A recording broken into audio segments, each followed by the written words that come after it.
थाने की पुलिस पहुंची और चेरियन वर्गीस 68 वर्षीय और उनकी पत्नी जॉली वर्गीस 65 वर्षीय तकरीबन दोनों की उम्र है। और ये मेरे बड़े भाई के दोस्त हैं, साथ में स्कूल में पढ़े हैं। तो आग धुआं निकल ही रहा था हल्का हल्का। 7 बजे के आसपास हम लोग आए हैं। हम लोग समझने में हम लोग को भी 10 मिनट लगा।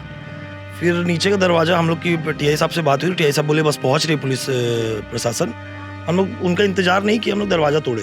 हाउसिंग बोर्ड जामुल में एक मकान पे आग लगने की सूचना प्राप्त हुई, जिससे पुलिस और फायर ब्रिगेड की टीम मौके पर पहुंची। हमने यहां से 2 लोगों को रेस्क्यू किया।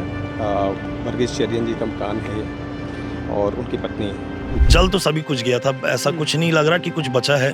जल लगभग सभी गया। एक अलमारी के उससे पता नहीं कैसे आग हुई, या शॉर्ट सर्किट हुआ, या कॉइल से। फायर ब्रिगेड वाले बताए कि कॉइल का वो लग रहा है थोड़ा सा, क्योंकि अलमारी के ऊपर वो कॉइल का गिरा हुआ था। भिलाई हाउसिंग बोर्ड फौजी नगर इलाके में एक दर्दनाक घटना हो गई है। घर में आग लगने से 2 लोगों की मौत हो गई है। दोनों पति पत्नी थे, दोनों बुजुर्ग थे। आग की लपटें उन्हें अपने ओर चपेट में ले ली और दम घुटने से, धुएं में दम घुटने से इसी घर में उनकी दोनों की मौत हो गई। दोनों को स्पर्श हॉस्पिटल लेकर गए, लेकिन रास्ते में ही दोनों की मौत हो चुकी थी। जैसे कि बताया जा रहा है कि आग सुबह तकरीबन 3 से 4 बजे के बीच लगी होगी और आग लगने की जो वजह सामने आ रही है, एक कॉइल, मॉस्किटो कॉइल जो रहता है, मोर्टिन जो रहता है, वो उसमें जो है अलमारी के ऊपर रखा हुआ था और वहीं से आग भड़की होगी, ऐसी आशंका जताई जा रही है। शॉर्ट सर्किट वजह नहीं हो सकती, ऐसा दावा है स्थानीय लोगों का और उनके परिवार वालों का।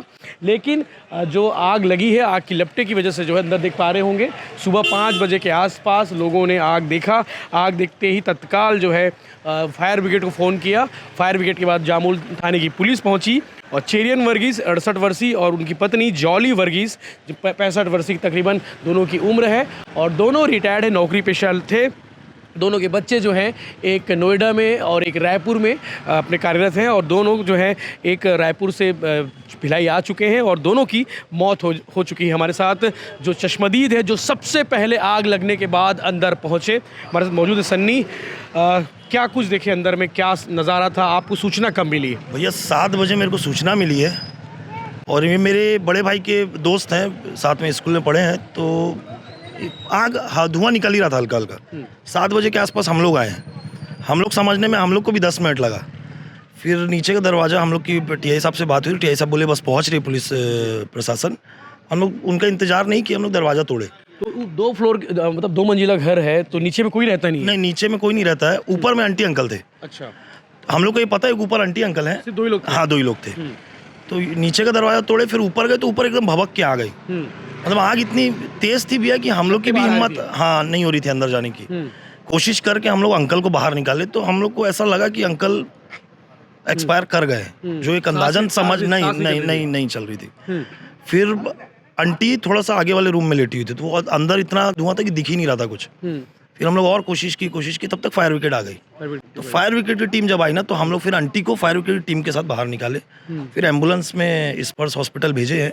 तो वहाँ से फिर बाद में पता चला कि आंटी अंकल दोनों एक्सपायर हो गए। क्या रीज़न, मतलब आप अंदर गए होगे, देखे होगे, कैसा था मंजर, क्या क्या जल चुका? भैया जल तो सभी कुछ गया था, ऐसा कुछ नहीं लग रहा कि कुछ बचा है। जल लगभग सभी गया।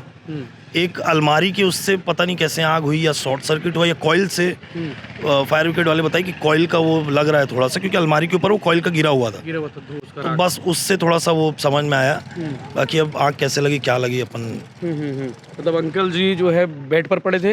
अंकल बेड पे थे और आंटी जी नीचे जमीन में गिरी हुई थी। आंटी का रूम अलग है, ये वाला रूम आंटी थे? आंटी का ये इसके रूम के बगल वाला रूम था, पीछे वाला। अच्छा, वो अंदर से दरवाजा बंद भी था? और नहीं, दरवाजा खुला था, आंटी जमीन में गिरी हुई थी। आंटी, हम लोग बेड में देखे, बेड नहीं दिखा। हाँ।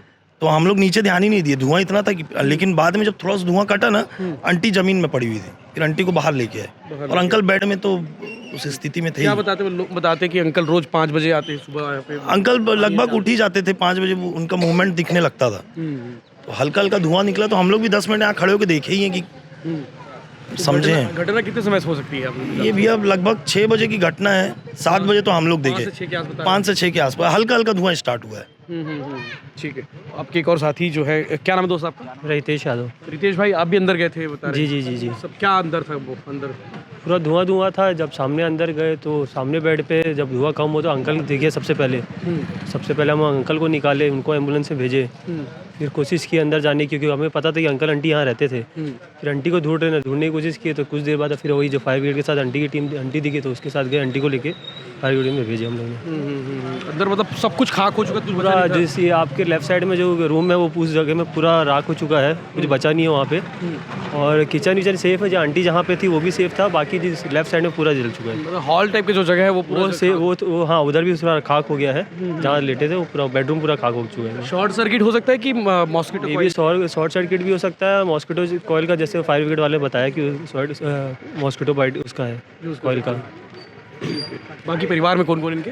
परिवार में 2 लड़के हैं और 1 लड़की है। लड़की नोएडा में रहती है और बड़े भैया रायपुर में रहते हैं। छोटा वाला भाई मेरा दोस्त है, वो बेंगलोर में रहता है। बेंगलोर में तो हाँ, वो खबर दे दी उनको सूचित कर दिया गया है और बड़े बड़े भैया हॉस्पिटल पहुंच चुके हैं और बाकी लोग आ रहे हैं। ठीक है। बाकी में दर्दनाक ये हादसा हुआ है, 2 लोगों की मौत हो चुकी है। आप जैसा कि आपने सुना पूरी कहानी कि अंदर जब दरवाज़ा खोल के अंदर गए तब उस हालांकि पुलिस प्रशासन ने उस दरवाजे को सील कर दिया ताकि कोई जा ना सके। पुलिस हर मामले से इस घटना की जांच करेगी कि कहीं कोई हादसा है या फिर कोई और रीज़न तो नहीं है। लेकिन अभी एक जो चीज़ें सामने आई हैं कि रात में आग लगी है, सुबह तकरीबन 5 से 6 बजे के बीच की बात बताई जा रही है। 5 से 6 बजे के बीच में आग लगी है। दोनों का धुएं की वजह से, दम घुटने की वजह से मौत हो सकती है, ऐसा कहना है। पुलिस प्रशासन मामले की जांच में जुटी हुई है। इलाके को इस घर को सील कर दिया गया है। नीचे वाला घर में कोई रहता नहीं था। ऊपर में अंकल आंटी जॉली वर्गीस और चेरियन दोनों रहते थे। दोनों जो है पति पत्नी थे और दोनों जो है नौकरी पेशा से रिटायर्ड हो चुके थे। इनके 3 बच्चे हैं, तीनों अलग अलग जगहों में नौकरी करते हैं। 2 अभी तक लौट चुके हैं और बाकी जो है पुलिस मामले की जांच कर रही है। डिटेल स्टोरी आपको ग्राउंड रिपोर्ट पर और मिलेगी। परिवार वाले क्या कुछ कह रहे हैं आप संजय सिंह की रिपोर्ट में वो भी देखें। हुई 2 बुजुर्ग दंपत्ति की मौत भी हो गई, क्या कारण सामने आया है इसमें पूरे मामले में? आज हाउसिंग बोर्ड जामुल में एक मकान पे आग लगने की सूचना प्राप्त हुई, जिससे पुलिस और फायर ब्रिगेड की टीम मौके पे पहुंची। हमने यहाँ से 2 लोगों को रेस्क्यू किया। वर्गीस चेरियन जी का मकान है ये और उनकी पत्नी जॉली चेरियन यहाँ निवास करते थे। घटना के कारणों की अभी जांच की जा रही है।